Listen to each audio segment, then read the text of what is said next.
Do. Now, if we did this right, out the chat. we are live on YouTube. Popping out the chat. But you never know over here. Right over here. Doing this over here. Oh, wow. It says we're live. Are we live already? We are live. Oh, holy shit in my pants. Hey. Watch your mouth, bud. Watch your mouth. All right.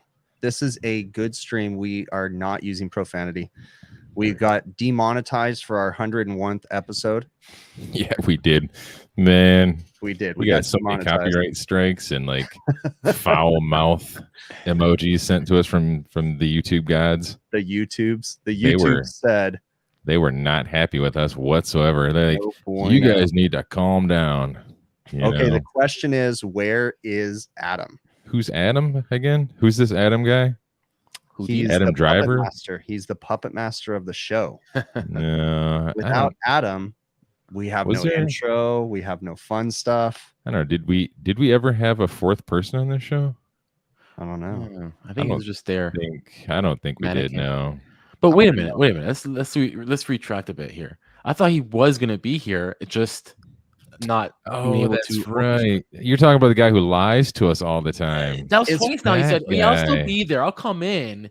Yeah, I remember. He's like, "Hey, I'm gonna go get a pack of cigarettes," and then he never showed up again until here's the way that I heard it. You know, we have a private chat that we talk throughout the week, and my wife thinks we're weirdos because none of us have ever met, and we sit there and share all kinds of personal stuff about each other. But that's a whole nother topic. But my wife was like, "You guys are weird and stuff." But anyways, in that private chat, Adam had said something during the week. I saw like a comment go by that he was going away for the weekend, and then I didn't see anything else, you know. And then today, I think he said something in the chat about a lake or something, and I was like, "Hey, bro, are you going to be on the show tonight?" And he's like, "Oh yeah, no." Oh, okay. I guess I can get home in time to run the stream. Thanks for the heads up, bud. I'm glad we're on the same page here. In his defense, he probably shared a heads up, and I honestly am not very active in the private chat during the week. No. See, the one thing I've learned about Adam over the years is he's got some communication problems. When he goes on vacation. Most of the time, he's not a very good communicator. Communicative. Yeah, he's not very communicative. Doesn't like talking about his feelings. No. Doesn't smile a whole lot.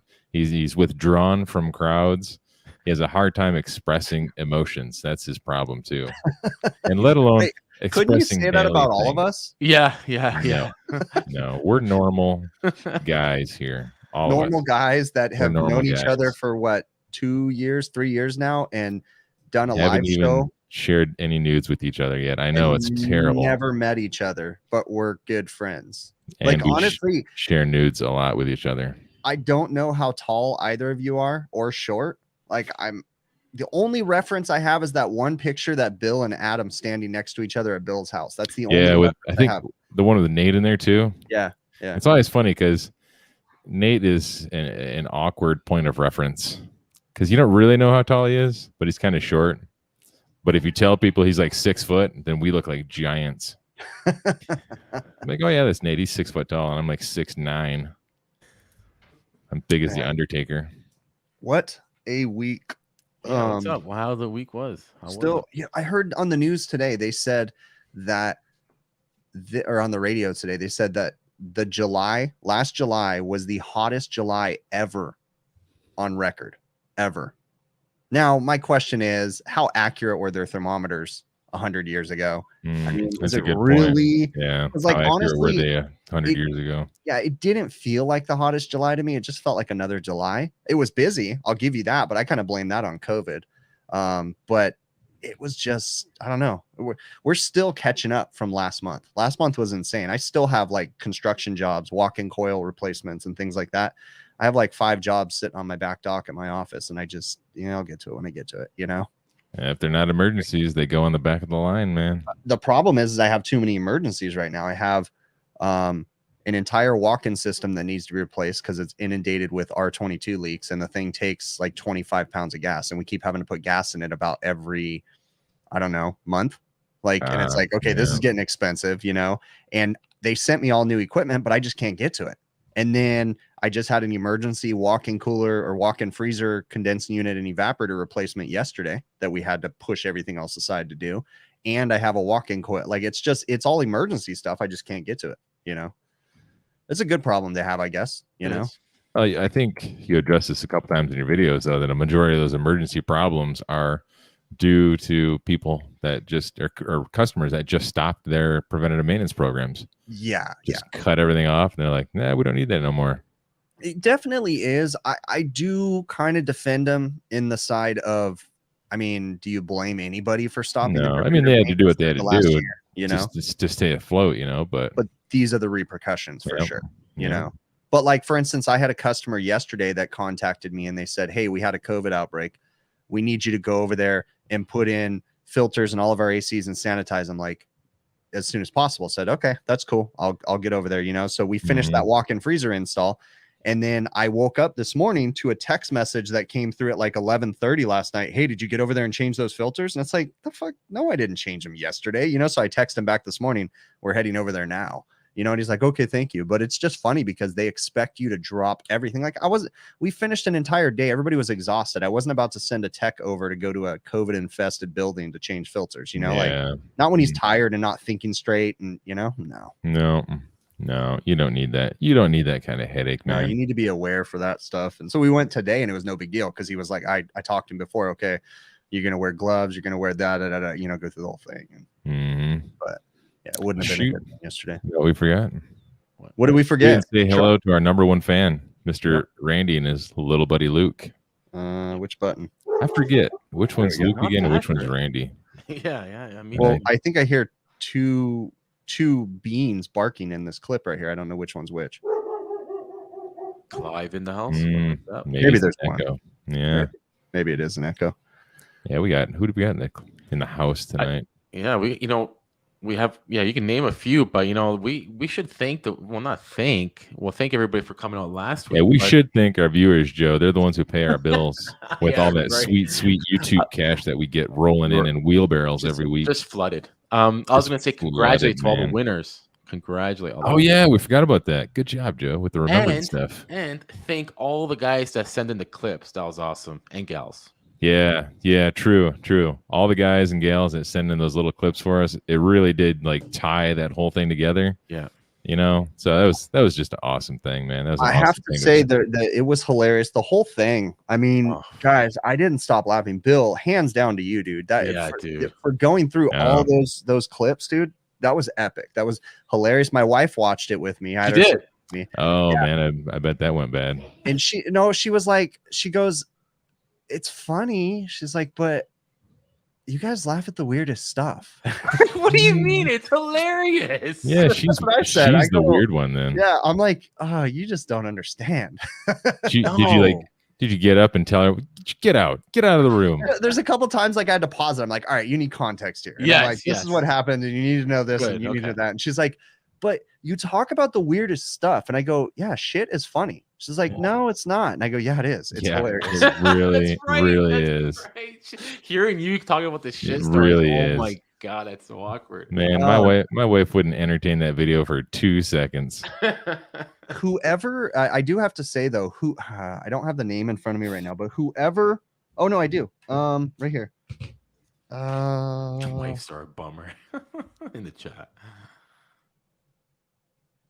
Jason Johnson. Yep. If you're watching right now, you need to contact me.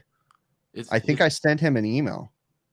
His information is in our email. One of us already applied. No, I know that, but I need his information for me to be able to send all the sizes and everything. Oh, yeah. So I need Jason Johnson to contact me, hvacrvideos@gmail.com. I already sent you an email. You could just respond to that or whatever. But sorry, I had to stop and yell at my child. Guys, all the hats are ready to go. Just let you know information on it. Send them to Adam. Let him disperse them. But all the information's on them. They're ready to go. And then I ordered Laska's meter, and everything's back ordered. Ooh, those are nice. Nice. New era. Yeah, it's because we live in Venezuela now. Can't get nothing anywhere. This is actually mine. Sorry, Bill. Oh, you're not giving away the nice one. Okay. They're all new era. They're all just this is gotcha. fitted for me. But, yeah, Dave G, you see that? She's coming in here stealing my crap. Jason did. Oh, then Jason said he sent me an email. Maybe I'll have to look through, Jason. For some reason, it might have slipped through my cracks. You know what? Laska just gave me a great idea. I think since my YouTube channel has kind of been on hold since switching jobs and going into customers' places where they don't really appreciate me filming stuff. Maybe I will start doing parental videos showing you how to rear up children. This is how you raise children. Nice.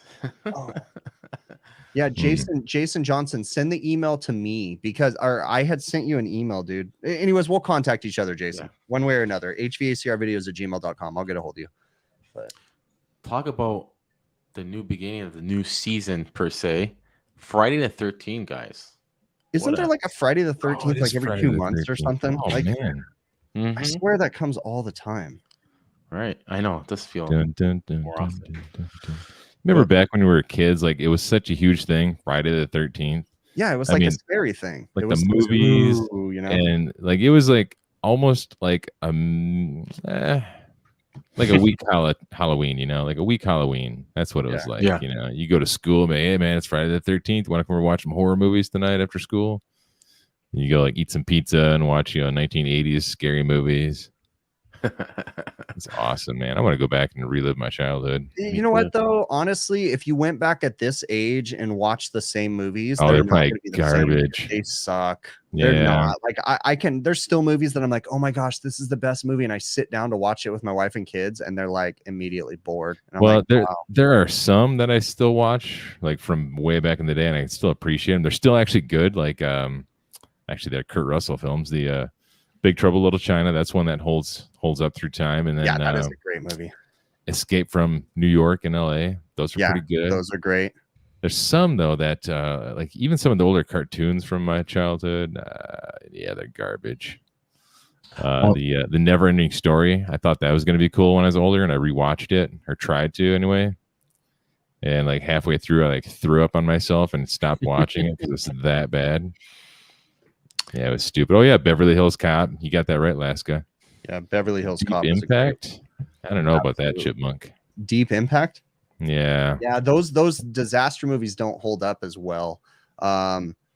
Even still, like I like them, but like Twister. Twister is one of my all-time favorite movies ever. R.I.P. Bill Paxton. Yeah, but when you watch it now, it's so corny, but it's funny to try to catch the mistakes. I don't know how many times they switch the truck in that movie. Like it'll say Dodge on the back, then it doesn't say Dodge. Oh, no way. 1 second it'll have a busted windshield, then the next clip it won't. Like there's so many mistakes in that movie, but it is such a great movie. I still love it. Tron. I like that movie. I was never a Tron fan. Yeah, I think I'm too young for it. I mean, obviously Tron came out in the early 80s, I think. Early 80s. Yeah, that's probably about right. Yeah. And I was too young when I watched it, right? So I watched it probably around 85, 86, something like that. And it was just too difficult for me to understand. Now I can go back and watch it, and it's interesting for me now. And then they made a reboot of it, which was cool because they tied in the first movie too, which was kind of Brendan W said Neutron lit as F. I would have to agree, it is lit as F, bro. If you guys know what that is, lit as F word. What is shoot? Oh, it was kind of a stupid, I don't even know if you call it a reboot or a sequel, but kind of corny, but I still enjoy the hell out of it, is Freddy Krueger versus Jason, or Freddy versus Jason. I have in Freddy versus no Friday the 13th, Jason Goes to Hell. It's one of those things. There's a scene where there's a chick topless in the tent, and in my head as a child watching that was like an epic, like I will never forget that scene. Even though the movie's horrible, you'll never forget it. I like that movie. I'm gonna go back and watch it now. I forgot about that part.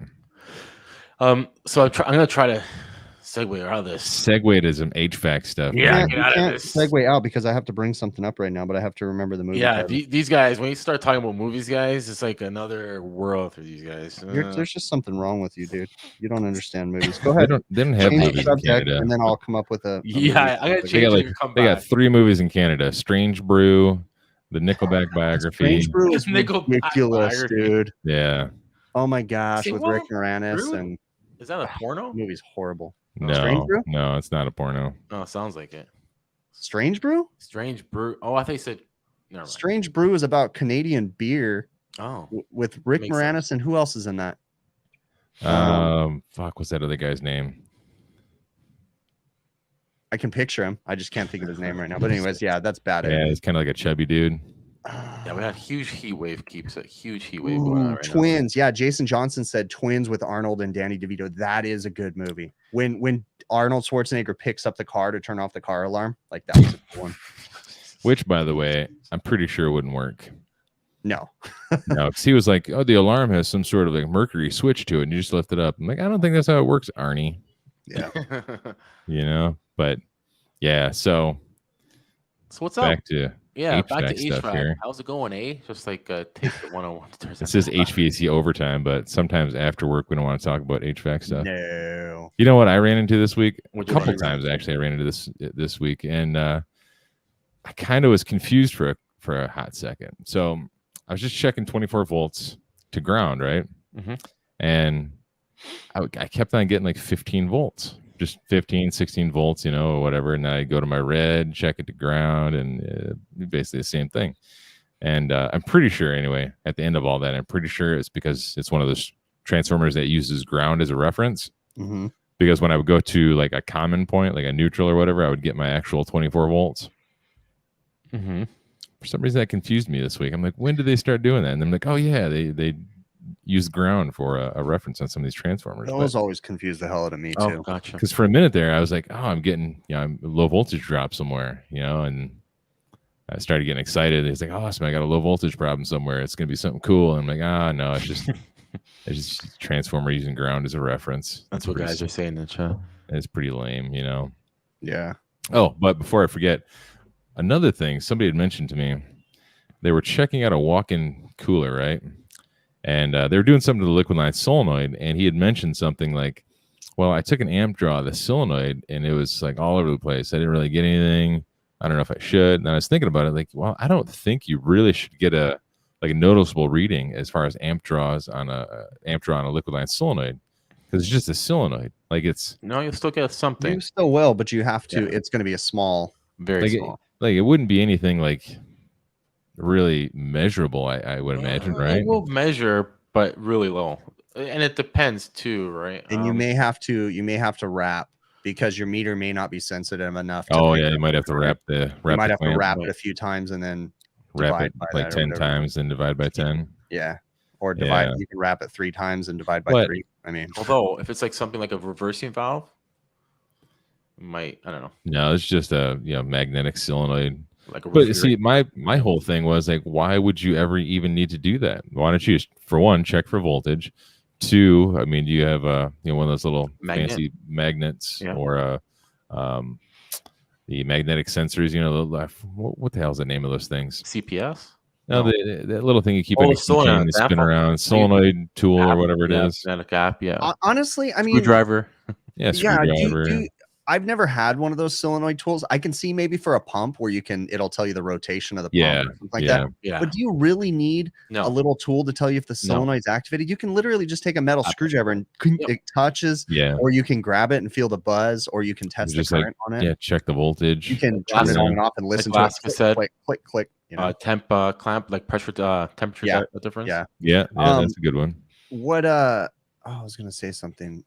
Two really cool tips. If you guys don't already, remember that if you're doing evacuations and the system has a solenoid valve, you need to open that solenoid. So either energize the system, but that can be problematic sometimes when you're trying to work on it, or grab a solenoid magnet, slap it on the solenoid valve so that way it pulls it up. That way you can pull through the system completely.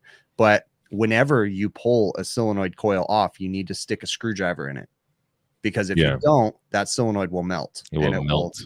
And I've done that before. I've melted them, and I was like, oh my gosh, I don't have another one. And I took the screwdriver while it was still hot and shoved it through. It didn't melt enough to where it shorted it out. It only melted the plastic to where you couldn't get it on the stem. Mm-hmm. So I was like, oh no. And I shoved the screwdriver through it and was able to open it up until I can go get a coil just to get me through the night, kind of a thing. But make sure you stick something in there, because that thing will just melt on itself for sure.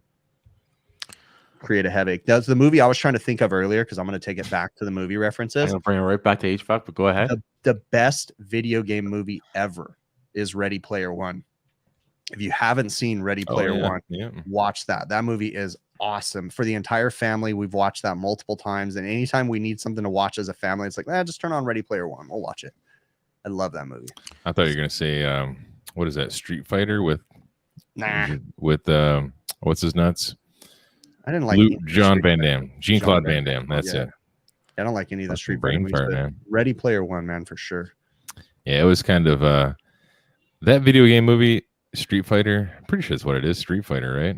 I don't know. It's been years since I saw it, but like that movie at the time, I thought it was pretty good because like all the characters were pretty close to like the actual characters in the in the video game. Like they looked pretty close. Like it was cheesy, but it held up well to a child. What is the new Mortal Kombat reboot? I was so disappointed in it. The one that just came out or whatever. Oh yeah. I just watched one. I was disappointed in the ending. It was like, wait, they ended it way too soon. I didn't get my closure. Like, why aren't they going to the tournament? You know, like I agree.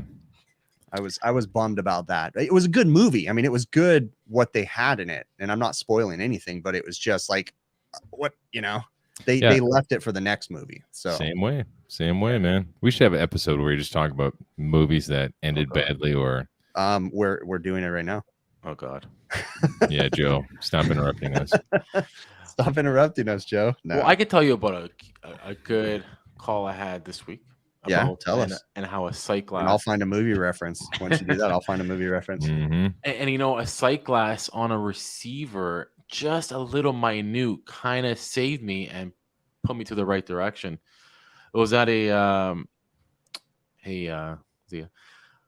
a community center, and they were having problems. Like a big company installed this, and every so often we're getting a high pressure transducer fault.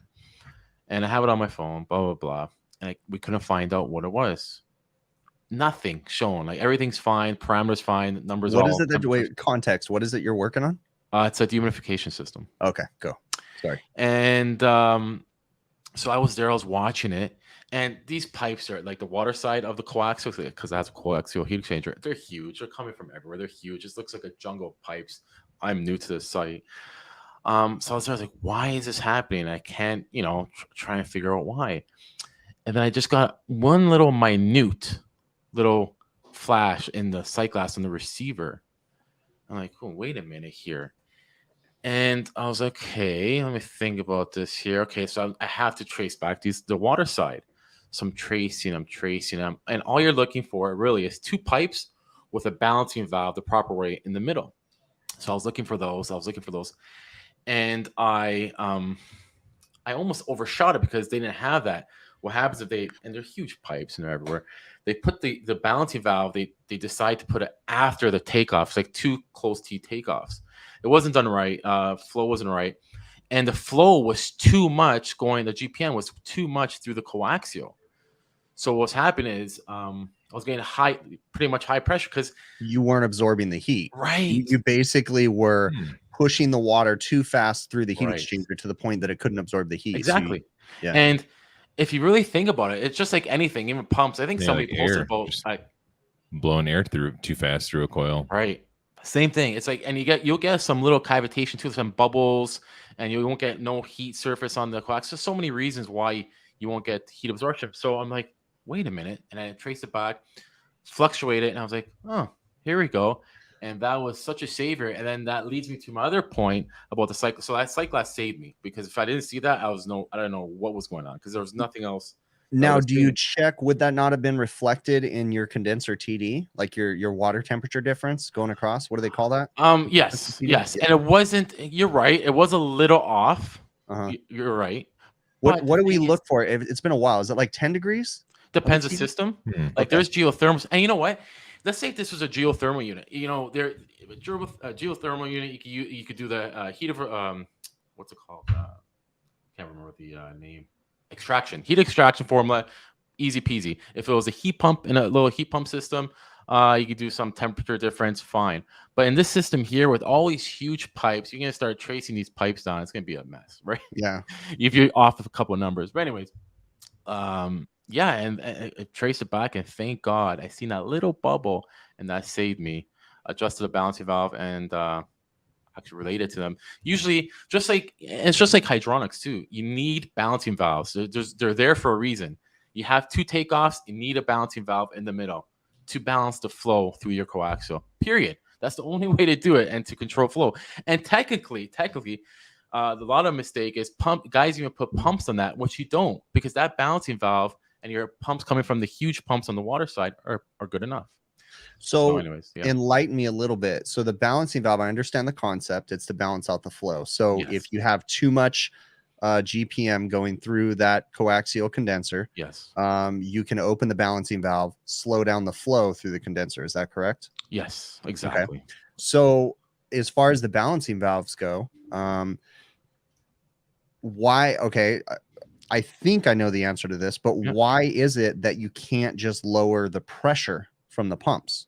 How you need that pressure go through the filter? Because it's got to go up, it's got to go down, it's got to go everywhere. So because you have long runs of fluid pipes, you have to have that pressure. So therefore you have to balance. And that's more the pool side or water side, but they need it for even through the chemicals and their treatments, and they need it steady pressure and to go through the jets. I did a little bit of work on water cooled stuff. I had an account with a hospital for maybe 10 years where I wasn't working on it a lot, but all their walk-ins, they had 3 walk-ins and they were all water cooled, and then they had water source heat pumps all over the building.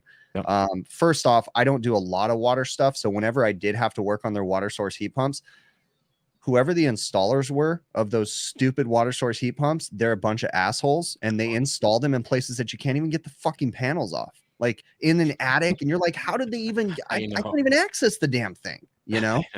That's also, I've told stories before. That was the customer where I would go out to work on their I'm having a brain fart. They're Lieberts for the server rooms and stuff. And I'd be like, the condenser's completely fouled. What the heck, you know? So then I pull the strainer out and there's no strainer. And then I'm like, hey guys, why is there no strainer? Oh, it kept plugging up, so we removed the strainer. I know. Well, we have to go clean it every week. Well, then let's do something about it. Like, dummies, put a bigger strainer there, like something. With a Liebert, with small chassis heat pumps, Waylands, Omegas, whatever you deal with, Climate Masters, anything like water source heat pumps, their coaxial is so much more critical. You could say you need to keep that water and that coaxial clean, or else you're up shit's creek. Now, we didn't explain why I got a little bubble. My assumption is I was getting a little flashing. I'm assuming, I guess, because it was heating up, not enough. Like it was just getting too hot. I was getting a little flashing. That's my. So let's see if you remember this story. I've told it before, but I had a coaxial condenser on a walk-in cooler that had failed. It was fouled and I couldn't clean it anymore. And the coaxial ones are really hard to clean. You can't get a brush in there because there's too much tube. It's kind of a pain. So I had a coaxial condenser that was fouled, and I quoted to the customer to replace it. Okay, we're going to change the condenser. Instead of going back with a coaxial, I found a tube and shell condenser, which you can pull the end bells off, you can clean it, you can punch the tubes. They're super easy. So perfect. I found a tube and shell. It was, it's better. It's, you know, awesome. So it was a really nice, standard refrigeration, I think one or whatever. But anyways, put it in, and we went to go charge up the system, and it just keeps taking gas and keeps taking gas, and the sight glass will not clear. And I kid you not, we're at like 25 pounds of gas by now, and the system probably holds 18, you know, something like that. And I'm like, okay, this is too much gas, but it's a bigger condenser. And this was fairly new in my water cooled stuff. And this was a super easy mistake that I made, but I just kept adding gas, and it was kind of working. So we let it go through the night, and we came back the next day. Sight glass is flashing. We can't figure this out. Condenser's hot as hell. Can any of you think of what I did wrong? And say that again. What was the last comment you said? Think of why I kept having to add gas to it and the sight glass wouldn't clear. It was a really simple mistake, but I made a huge mistake in installing it, and I couldn't clear the sight glass. Can you think of why? Coaxial? No, it's a shell and tube condenser now. Even if you reversed them, you'll still get cooling. No, I didn't reverse it. If you reverse the water flows, I'm going to tell you what I figured out is it didn't have legs on it. Okay. So I knew I didn't know what was up and what was down. Okay. I installed it sideways. Okay. So the heat transfer wasn't happening properly where the water was going in and out. Okay. So essentially, because I put it in sideways, it wouldn't work right. And I couldn't clear the sight glass because it was constantly flashing. The water was, so basically I had to take the shell and tube condenser, and I had to turn it 90 degrees. And then I realized that was up and down. And then so the refrigerant went in the right direction, came out the bottom like it was supposed to and everything. But before I wasn't, and it was just a mess. Wow. I learned Yeah, it's Never pretty seen cool. that. Good tip. Good talk. That was a headache. Mark Miller in chat said, what did he say here? Flow has to be in the right direction as well. Ran into a theoretical pool unit. That's dehumidification. Pool didn't go over pipe backwards. Okay, so the flow was going back. You know what? And it's just like I come across a few of those too. Even with any coaxial really, or any water to water heat exchanger, it will still even chassis heat pumps. It will still work. You'll probably lose, and depending how critical you are, you lose about what 15-20% efficiency if you reverse sides, you could say. You know, in a coaxial. But I had an ice machine one time that I found out they had reversed the water flow on it. Oh, I've had some of those too. Those are. How long did it take you to figure that out, Bill? Well, I kind of got lucky because I was there to. I went there because it was leaking water, and then I found out it was actually leaking from the condenser, the water cooled condenser. Mm-hmm. So then, as I'm swapping it out, I'm like, "Oh, look at this! They had the water in the wrong direction." So it wasn't really. I couldn't tell if it was affecting the operation because it wasn't doing much anyway because it's just pouring water out of it, you know. I had one. It was in a hotel, and they had told me that the maintenance guys, the moment that they said the maintenance guys had been working on it and they couldn't figure it out, I knew that I was walking into a disaster. Yeah. These guys, I'm not knocking every maintenance guy, but these guys are idiots. So yeah, I started taking this thing apart, and they had like stuff jumpered and electrical pressure switches were jumpered. And I'm like, okay, wait. And I actually made a video on it. I have a video, but I just started from scratch. You know, I was like, okay, this doesn't make sense. Recover the charge. Start from there. Cause I know people have been dumping gas and they were going to put new gas in. And then I'm looking at everything and I'm like, oh yeah, the lines are reversed, and it'll still work with the lines reversed on an ice machine, but it's not going to work as efficiently. No, and I've always read that with the water reversed, like, you know, where the actual the hottest refrigerant right out of the discharge line meets the coldest water coming in, like that thermal shock is bad for the copper, and you also get a lot of mineral buildup around that same area. Good point. Because of that temperature change. And again, I'm not a genius with water cooled, but if you have a dump line, the line coming out, right, that's connecting to the dump lines from everything else that's water cooled too. So that's hotter than normal. So if you have that pipe to the inlet, you're going to be piping hot water into the inlet. Good point. You know, and potentially having issues there. Very good point. You ever see one that's actually got like hot water hooked up to it? Yes. Yeah. Shit, but it's been mistakes of not a water cooled. Is that what I've just had ice machines? Oh, either or. Yeah, I've had ice machines. But it wasn't that they had hot water, it was that they had a bad mixing valve in the building. Those are actually some of the hardest calls. And if you have ice machine calls, this is going to be the scenario. You get called out there, it's off on a long freeze, and you can't find anything wrong with it. You're like, it's working fine. I checked everything. I watched it for 2 hours. The machine is working great. Good point. Then you'll get a call back, and you'll get called back out the next day, and you'll go through it, and you'll be like, I can't find anything wrong.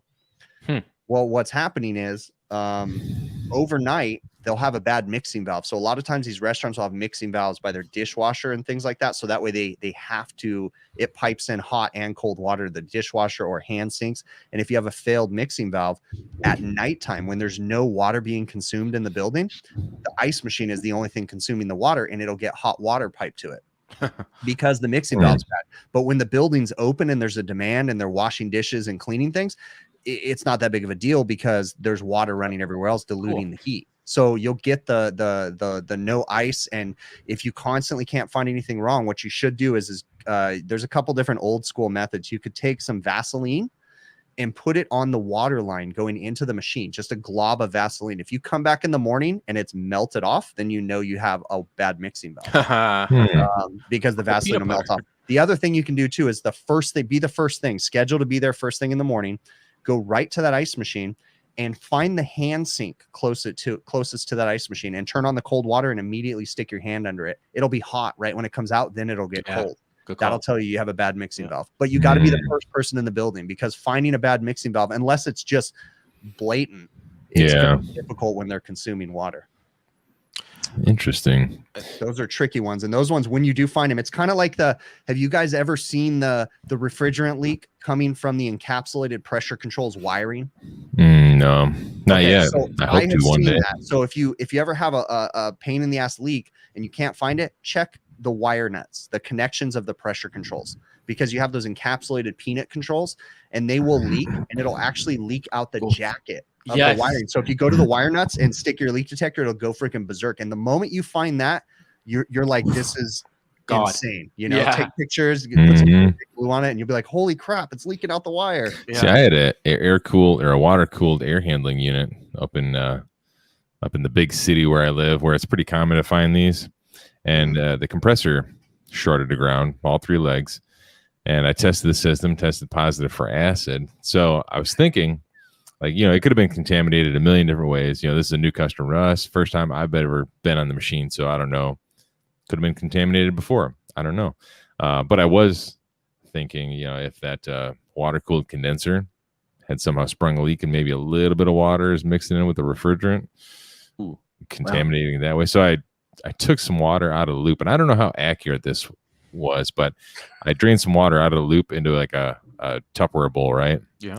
And I just stuck my electronic leak detector above it, hoping that maybe if it was mixing a little bit, I'd get maybe a hit, maybe some oil, maybe a little bit of refrigerant in there. But I mean, I didn't get nothing. So I don't even know if that's a viable, you know, test. But yeah, no, I've seems like it would be. Yeah, absolutely. Like you could stop the water flow, open up the water side, and see if you sniff refrigerant through the coaxial. That way, you could do a balloon test for geothermals. They use it a lot. Balloon test. You can put a balloon at the end of it and pump it with nitrogen. See if you get any inflation with the balloon.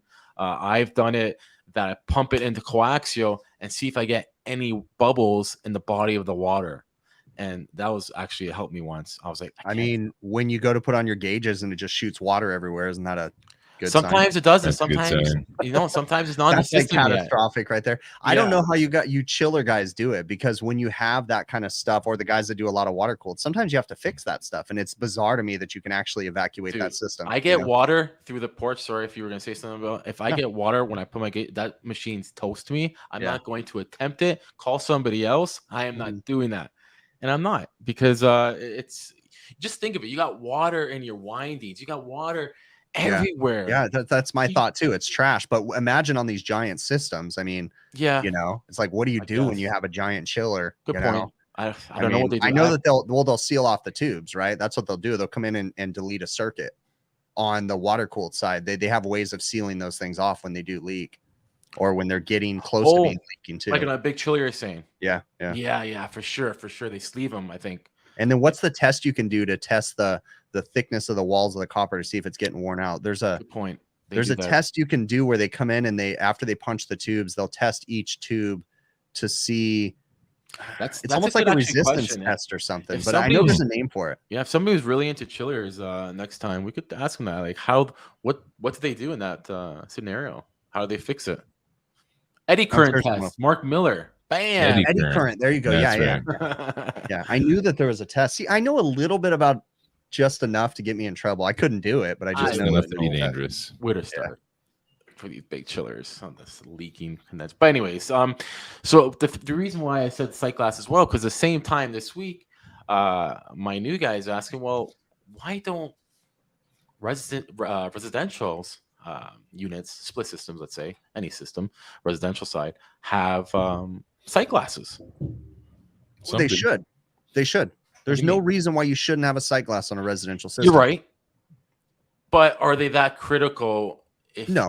And they're not a charging sight glass. I don't do residential, but every residential system I've done, I've installed a sight glass, and here's why. Nice. Even on commercial systems like split systems and stuff, I install sight glasses, because they tell you when you have a gross undercharge. When you're doing a preventative maintenance and you go by and you see that sight glass flashing, as long as the coils aren't iced up and there's no issues, you're way low on refrigerant. But you don't add refrigerant until the sight glass is clear, because on TXV systems we charge to subcooling. So the clear sight glass is your starting point. Okay, we're getting closer. Now we need to dial in the charge from this point forward. And I think that's to do with, in split system residential, same thing. Like they manufacturers, I'm pretty sure they want you to have a set subcooling range. Yeah.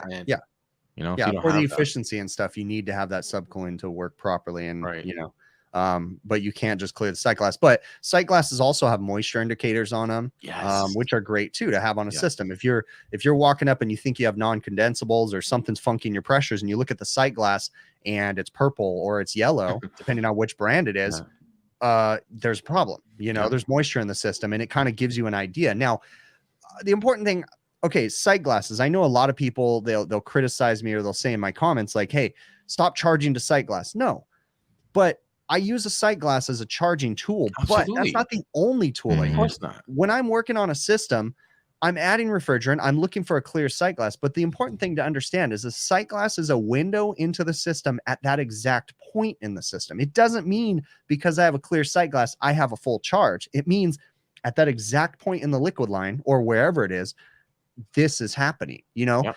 So in a perfect world, you have a sight glass right before the TXV, which never happens. And then you have a sight glass up at the unit. That'll also help you to know if you have some pressure drop issues. Because if your sight glass is clear at the unit, but it's flashing at the TXV, you got a restriction somewhere. You know what I mean? Great. That's a very good point right there, actually. That's a good point. And that's one of the reasons I think probably split systems should have it for that reason. Maybe have some kind of restriction and you'll see some flashing. Or what other you know what? Where would you put it at? I guess right before I'm gonna put it. Okay, so let's be practical here. If you're doing a residential system, throw the sight glass outside, because most techs, when they're out there, they're doing a PM. Maybe the PM doesn't call for them going into the attic or something. So they're washing off the condenser, they turn it on. You assume that, you know, there's no airflow issues. You look at the sight glass, it looks clear, the systems are operating. But again, the most important thing is that you're not just looking at the sight glass. When I'm walking over to, I tell this to my apprentice all the time, dude, I'm checking more things than I'm telling you that I'm checking. I'm walking by, my hands going across the condenser. I'm feeling the discharge heat. I'm feeling the suction line. I'm looking at everything. And then I'm saying, you know what? This thing is not bringing, you know, I don't have a good, let's say a package unit. I don't have a good temperature split across the evaporator or across the return and supply. I don't feel a lot of heat coming out. Okay, I'm going to put my gauges on it. Like, I'm looking at more than just the sight glass. You know, when I'm doing a refrigeration system, same thing. You can't just stare at a sight glass and say it's charged, right? I mean, you put your gauges on there, you look at everything, you make sure the coils are clear of ice. You're looking at everything. It's, so, you know, sight glasses for me when I'm doing these units, even any pool pack, Dectron, Sarasco, any of these dehumidification units, they have both sight glass. They have top and bottom, so like an overfill as well. And I like they're critical to me. I could do set my, you could say winter charge, summer charge, all in one. But even like a scenario like today, technically you would almost think like, maybe I'm a little low. I'm a little low on my suction side. Maybe, like someone said in chat, the load. Maybe it's summertime now. Maybe it needs more refrigerant. Who knows, right? So I just think sight glasses, especially on a receiver, obviously you're going to have them. They're just so critical for me. It's not the only thing you're looking at. You're not just going to put on a sight glass and say that's my only way that I'm going to charge the system. It's just another tool in the arsenal of everything that you're doing with that system. You're testing current, you're testing this, you're testing that. You're checking compressor superheat, you're checking evaporator superheat. You're looking at everything. That's going to give you a better idea. So someone brought up a great thing in the chat. Was it the one about non-condensables on SeaWorld and seeing if they need dolphin treats? No. Chad says how to tell if a tech before you pulled a proper evacuation or if they even did on the system. There is no way to tell. No. I mean, when it's operating. Okay. What's the downside? Okay. If they truly have not pulled any kind of an evacuation and there's air in the system, then you'll see it as non-condensables when the system's operating. Okay. How do you test for non-condensables though? There's a couple different ways you can do it, but with blends, it gets harder and harder. When you're dealing with a pure gas R22, let's say you have a package unit. This is the easiest way to test for non-condensables. Open up the package unit completely. Take every panel off the package unit. Okay. Turn the condenser fan motor on, turn the evaporator fan motor on, make sure the compressor is not running. Okay. Let it sit that way for an hour. Okay. You're going to bring the evaporator to the outside temperature. You're going to bring the condenser to the outside temperature. You put your gauges on there, and whatever the outside air temperature is, your gauge's saturation temperature better match that perfectly. If it's off by 10 PSI, as long as your gauges are calibrated and working properly, then you have non-condensables in that system, or you have the wrong refrigerant in the system, which is another thing that can happen. Now with blends, you can't really use that method. It's a lot trickier. Maybe 410 because it doesn't have a very big glide. But when you get into some of these, 404, maybe the glide isn't huge. But when you get into like 448A and 407C, the glide's too much to do that test.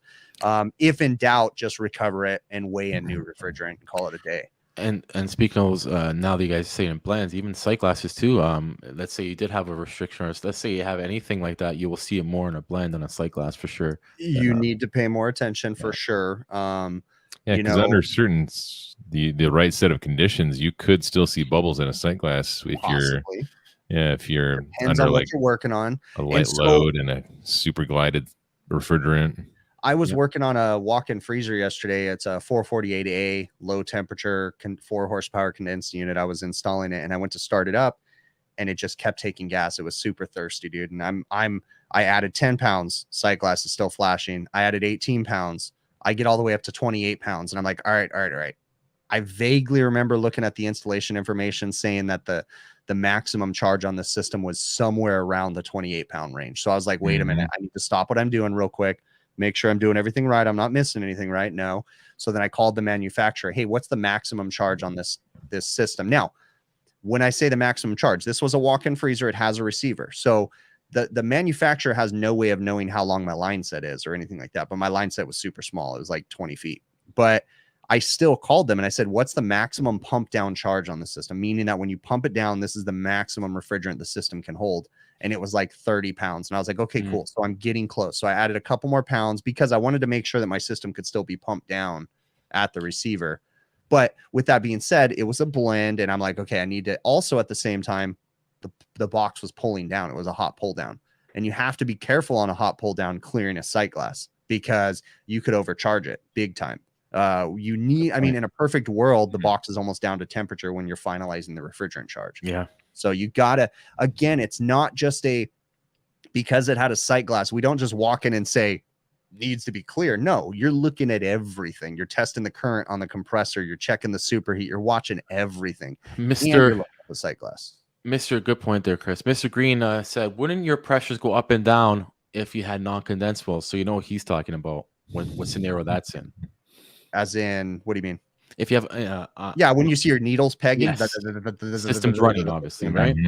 Yeah. So you will see that. You're absolutely yeah, that's a possibility. You know what? Let me rephrase that. With the original question was, how would you tell if the previous? Yeah, he wasn't questioning you at all. He was just... No, I know that. Yeah, but he was just saying, how would the previous technician? And I kind of went into non-condensables, but if the previous technician didn't pull a vacuum, it just depends. I mean, is there a lot of air in the system? Is it just a tiny? I mean, if it's a tiny amount, you're really going to see it reflected when you autopsy that compressor 2 years from now and there's copper plating in there. Like that's what moisture is going to do in the system. Exactly. But, you know, it's going to take time sometimes. Hey, I'm going to be honest with you. I was taught, again, pre-EPA, pre-1992, I didn't vacuum down systems. Like blow it out the top. Yeah, you would. Yeah, again, this doesn't make sense, but this is why I started educating myself. It's not that my dad was a hack. It's just that people did things differently back then. Yeah. Right. So, it'd be like going back to the Civil War times and calling those doctors hacks. Yeah. I mean, they did what they had and the tools they had. So, you know, I was taught on an R22 air conditioner that when you fixed a leak, you just opened up the low side. You had your finger on the low side and you dump gas into the high side and just once you could smell gas, boom, put it on. You didn't have to evacuate the system. Now that was wrong. But I was also taught tomorrow. I was also taught to charge systems. Again, that was before the EPA made it against the law to do that, by the way. They're not going to be there. I was also taught to charge to set pressures. I was taught that on an R22 package unit, the high side pressure needed to be 275 PSI and the low side pressure had to be 65 PSI. Didn't matter what temperature inside or outside. Temperature was, nope. Airflow, so nothing. If you were adding gas, and this is how I was taught, if you were adding gas and the head pressure wasn't high enough, you would block off the condenser with the panel, drive it up to 275, and your suction pressure had to be 65 to 70. And if not, add gas until it was. Again, but there was too many times of me doing that I was like, this just doesn't seem right, you know? So then I went to school and I'm like, oh yeah, we need to do things a little differently. Hey, you know? I want to address something that JC Allen asked a little while back. Do y'all have a forum or someplace to ask a group advice? Ooh. Matter of fact, we do. On Facebook, look up HVAC Overtime. Join the Facebook group. We'll let you in. Oh, I thought you were going to talk about my Discord server. You have a Discord still? I haven't been in a very long time. I'm sure there's some people in here in my Discord server, but I don't. Yeah, shoot. I remember that vaguely. Yeah, you know, Discord. You know, you hear, so it just gets out of hand too quick. It could get out of hand too quick, and it's just No, I actually have an amazing moderation team that Okay. runs that Discord server. But the problem is that I'm just Never there. I'm too spread out. I've got too many fires Mhm. cooking, and I just can't. I can't. You know, my time is. I barely get to spend any time with my family as it is. So when I do come home, it's like I don't want to turn on my phone. So cherish this moment, guys. We're chilling here. We're talking HVAC, you guys. Cherish it. But no, honestly, that's why group... I cherish every moment I get to talk with Chris. Right. So I'm going to tell you guys something that I did. I don't know if I'm going to end up making a video on this or not, but I'll share it on here. I don't think I've shared it yet. So I went to go work on an R22 package unit the other day. Still had R22 in it. It's only I have serviced this restaurant. So I walked up and I put my gauges on it. It was a Carrier 5-ton package unit. It was off on compressor lockout, meaning that it was either high pressure or low pressure that shut it off, or freeze stat. So I first thing I did was put my gauges on it, and I had no pressure, high side or low side. And I was like, damn, that sucks. Like 9 pounds of R22, you know? So I said, well, we need to go ahead and get some nitrogen. And I was trying to be nice to the customer. So I grabbed a little bit of 404A because it's cheaper than R22. And I wanted to do a leak check. So I put a little 404A in there, and then put some nitrogen in there and dumped about 200 PSI of nitrogen on top of, a couple ounces of 404. I was using the 404 as a trace gas so I can do a leak check. But something was weird because when I put the nitrogen in, it wasn't like flowing right. And then all of a sudden it went into the system, but then all of a sudden my high side and my low side pegged like big time. And I was like, what the hell? That's scary. So then I was like, wait, but the system wasn't running. Like they just both like shot up. And I was like, what just happened? So then I was like, that's weird. So I let some of the nitrogen out, and it was refrigerant, like a lot of refrigerant. And I go, wait a minute. Something open? No, my Schraders weren't being depressed. Oh, the system was full of 22. And they weren't depressing the Schraders. They were the stupid Carrier Cormax fittings. Yep. And if you pulled them off and looked at them, the little depressor was moved to the side so that the gauge thing was barely pressing it. Damn. So then I had to quote, I knew that the system, because I had previously diagnosed it to have a bad fixed orifice metering device that was plugged up. So this isn't the one that I made a video on. But anyways, when I got the approval, I went back out and changed the evaporator. And when I did that, I was like, man, I want to reuse that gas. Okay. Yeah. So I recovered all the gas. And can you guys think of how I was able to get all that nitrogen out of that R22? So nitrogen was vapor higher. By myself, I was able to get all the nitrogen out of the R22 that I had added to in the system. I had recovered it from the system. I had it in a recovery tank. I took that tank, I put it in a bucket of hot water or a bucket of water, and I let it sit for about 2 hours on the roof while I was working. I attached my gauge to the top of it and did the same saturation temperature test that I was talking about earlier. I checked the pressures, and it was not what R22 should have been at the temperature of the entire tank. So again, I let it sit outside in over 100 degrees, and it just sat there and built up. And then I removed the gas, the vapor off the top of that cylinder until my pressure temperature chart matched R22. Nice. And then I reused all the gas. Didn't have to sell the customer new gas and call it a day. And you know what? To a system like that, like how old was the system as well? Oh, probably 2002. So well over 20 years. Right. So I was just trying to be nice to the customer. And I said something, I think I said it in a live stream or something like that. I think I mentioned it. And someone had asked me, well, why would you charge the customer if it was your mistake?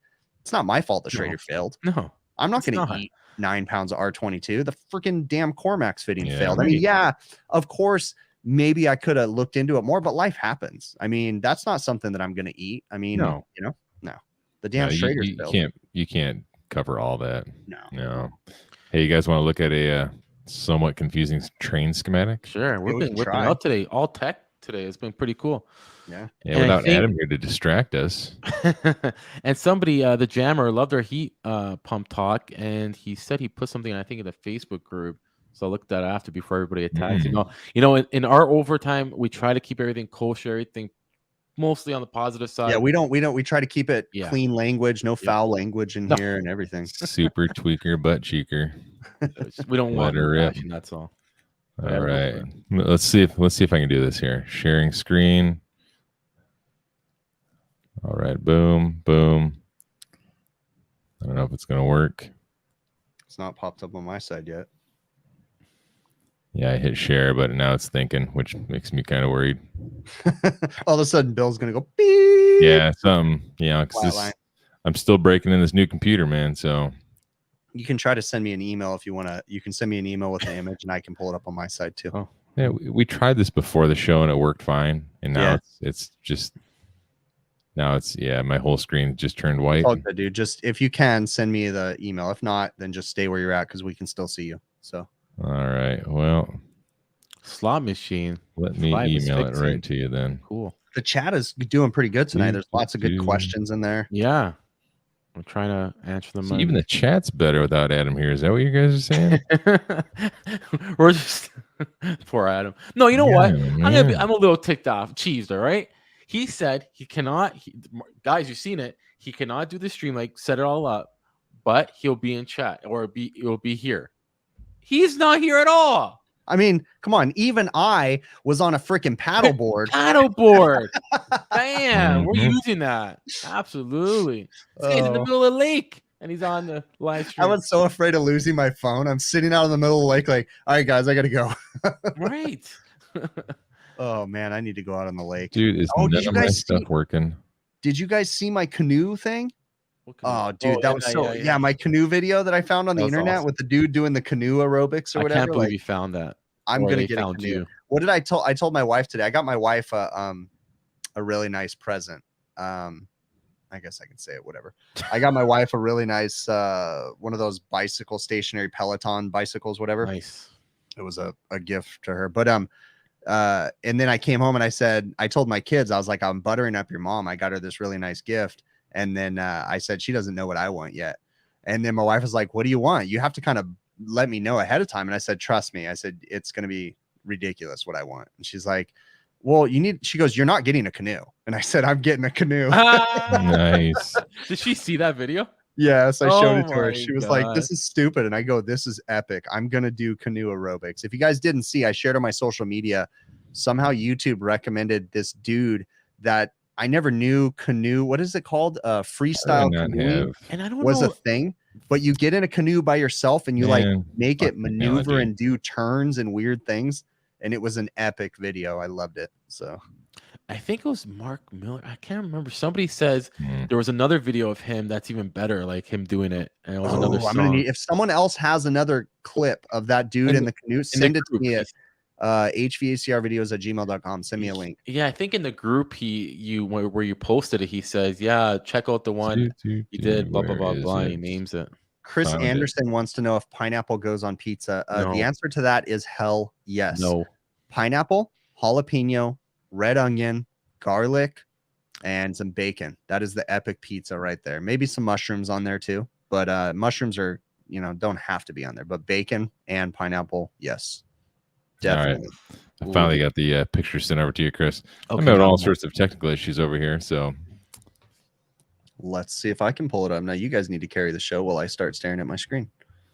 I don't even know how you guys can still see me because my screen is we can see you just fine. My whole screen is turned like white. I can't see the chat no more. So what email did you send it to, Bill? HVACRvideos@gmail.com. Oh, okay, cool. Yeah, GC, that's a good response to that, JC Allen. What did he say? It's a big question what he's saying. It's a good question. What's loaded? He said, hi guys, California is going to net zero was either how I can install commercial heat pumps in residential and commercial since that's hold on, I need to read this question. Where's it at? Natural gas is going out. It's yeah. Is it way up? I don't see it. Not too far up. Oh wait, I'm on stupid. Not go to live chat, guys. Live chat. Click go. Live chat. Click the like button. Stop being lazy. Click it. I'm trying to find it here. You said it's a load. I'm looking for. Oh, okay. Hi, the Jammer. Hi guys. California is going net zero with either. How can I install commercial heat pumps in residential and in commercial, since that's what they're calling for? Natural gas is going out. The Jammer. So California is in certain areas. You get into the yuppie cities, like I think Berkeley was one of the first ones. Bill, your screen share was just popped up on my thing right now. For some reason, it finally loaded, but I can see you for some reason. Are you still there? Or are you frozen? He's frozen. No. We can never tell if he's frozen. Bill is frozen, and he's waiting for me to let him in. Oh, there it goes. It just there he goes. We did not know he was frozen, guys. Oh man, see, I knew something bad was gonna happen. You could have stayed there, man. It just popped up, but you were still on the screen as frozen. I was like, where did he go? So yeah, California. Oh man, I'm getting so distracted by the chat. Hamilton Mechanical. Yes, I am going to do it to no effect. My canoe aerobics for sure. I'll get back to you, Chris, but let me just add one thing before. Last good question, our donation button. It would have been cool to have it last week because that deserved a couple of tips from Bill's part. But no, I don't know where it is. We're having some difficulties, like we mentioned, monetization, and so because Adam. Because Adam. Or because I hope he's watching right now. He probably is watching. He's just laughing because if Adam is smart, he's genuinely drinking a beer, not doing anything but hanging out with his family. Because that's what I would do if I was on vacation. Yeah. Okay, go back to your topic. Back to the California question about net zero. Okay, so first off, it's happening in some of the yuppie cities. Berkeley is one of the first ones up in Northern California area where they eliminated natural gas on new installs. Okay. Now, California is not the right place to do this at, okay? Eliminating natural gas is a problem because our energy grid sucks balls in California, and we have blackouts all the time and everything. So I know there is a movement. We know a lot of people that are part of this movement, Electrify Everything. It's a Facebook group. They have a lot of logic behind the science of getting rid of natural gas, trying to go all electric. But the problem is here, our power grid is just not there yet. Now, to answer your question, it's not everywhere in California. Okay. You're still allowed to use natural gas in tons of places. Where I'm at, natural gas is fine. They want you to go to like low NOx and stuff in Southern California, but it's not eliminating natural gas from it. There is all kinds of different things on the horizon about going net zero and stuff, but that's not practical and it's not going to happen anytime soon because it's just not feasible in Southern California, especially. So it's going to be time. If you have more to that question, you can feel free to send me an email, hvacrvideos@gmail.com. We can talk more about it, but I don't want to kill the stream with all this. Yeah. Or overtime. We could talk about hvacrvideos@gmail.com. Yeah. Put it up on the Facebook group if you want. Put it on the Facebook group. Go to the Facebook group and post on there. What you can also do is there's a Facebook group called Electrify Everything. Just Google that too on Facebook. There's a bunch of guys that we know in that group. Nate Adams is one of them. Michael Hausch, a bunch of other people are in that group too. And they talk about that kind of stuff, how to get through this and, deal with that. So cool. Are you going to share that schematic there, Bill? I got to find it. I'm waiting for it. I don't know if it went through. Nah, it's not coming through over here. It's having internet problems for some reason. Yeah. Phone didn't want to work, computer didn't want to work. Yeah, just tried it and it worked. It's not crazy. It's a crap show. It is. It's stupid sometimes. Michael Hausch is asking, does Southern California even have a climate? Yeah, we have summertime from April until October, November-ish. And then you have our cold season from November-ish till February. But our cold season are in Southern California, unless you go to the mountains or anything like that, our average wintertime temperatures, I mean, it's freezing. We got to put our UGG boots on and our beanies and everything. It's about 65 degrees in the drop of winter. So, and I mean, joking aside, you go to some communities and we can hit, I think the absolute low that I've seen at my house is about 28 degrees, but that's literally for like one day.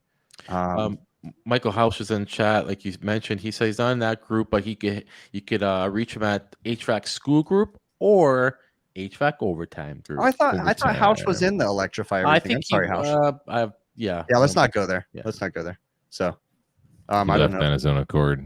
Yeah, we'll leave that one be. Yeah. My bad. Didn't mean that. He has so much lump shit going into that. Michael. There, Hausch. So, well, guys. Yeah. I think they've had just about enough overtime for the week. Yeah. Is it about that time? It is about that time. Yeah. Luckily, we made it work. We pulled it all together for a little while. Not quite as polished and pretty and perfect as it usually is. No, but I mean, we had 17 minutes to prepare. So right before the show, we found out Adam wasn't going to be here. So it's good talk. It's good talk. Pretty much. Yeah. All right, guys. Well, next week, tune in again next week, same place, same time. It's called same bat channel, same bat time. We'll see if we can get this train schematic to work because it's kind of funky. It's a weird setup. And Troy, you'll know what I'm talking about when I showed you. I talked to Troy about it earlier this week, and Yeah, it's cool. I want to see what you guys have to say about it as well as the chat. So remind me next week because I will forget about 9 minutes after this. Yeah. Troy. Mm. Cyborg, Right. that's a good question. Right? That's a good question. We could have talked about it if it was earlier. Yep, no more questions, Joe. Let it go. Let it go. I'm going to go ahead and cue this up. We're going to go ahead and click the end broadcast button. I don't have all the fancy outros and everything. We're going to go ahead and transition to the outro music. Yep. Oh, wrong music. Doop, doop, boop, doop. Or is it? Is it? Is Jeopardy. The Jeopardy it? theme. Still don't know how that's all going to work, but stay tuned. Ooh. All right. I like that. See you guys. See you, boys. Adios.